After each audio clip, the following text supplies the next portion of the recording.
How are you? This is Brother Siemens here. It's a Friday evening, obviously. Well, hopefully it's obvious. It's dark outside. I got up here on my patio, and so I got the big light right there. And I just sat down to do this quick little video cast, and I kind of laughed at myself because several weeks ago, um, sitting in the same spot, um, doing a little video cast in the morning, and I realized I'm wearing the same shirt that I did a couple weeks ago when I said, "Hey, I hope you don't get angry with me as I'm being unprofessional."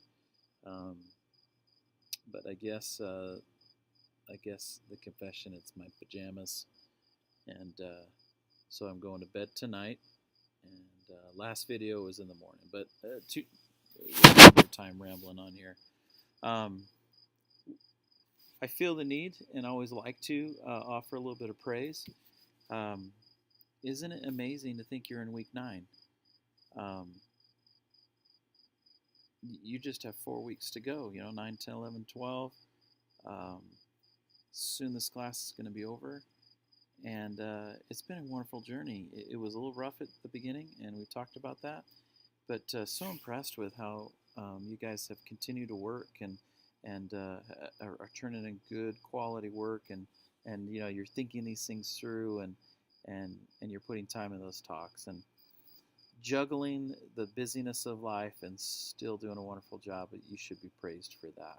Now, this week, we're going to look at the part of the paragraph, the proclamation, where it has the roles of the husband and the father.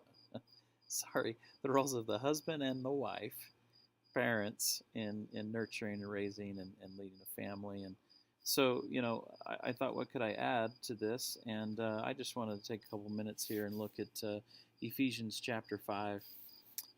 It's what instantly came to my mind when I thought, what could I share to just kind of inspire. I can never add to the material that's there, because when you're studying the words of the prophets and scripture and these podcasts, and it's like, what can Brother Siemens do? I can read you a little bit of scripture.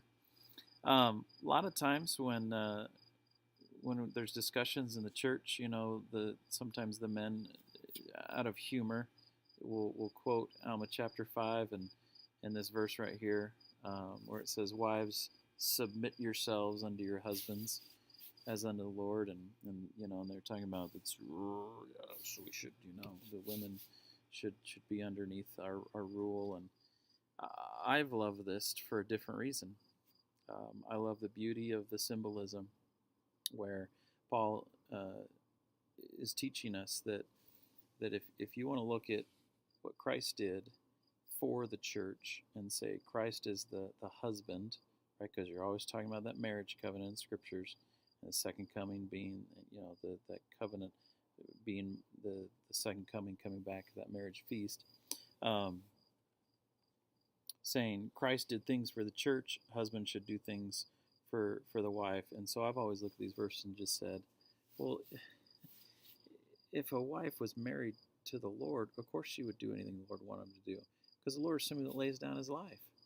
He's somebody that has feelings and pains and sorrows, and when it comes down too hard, he says, if there's any way possible to remove this, let's remove this. But he's not done, but he says, but nevertheless, I will do what needs to be done, right? Nevertheless, Father, thy will be done.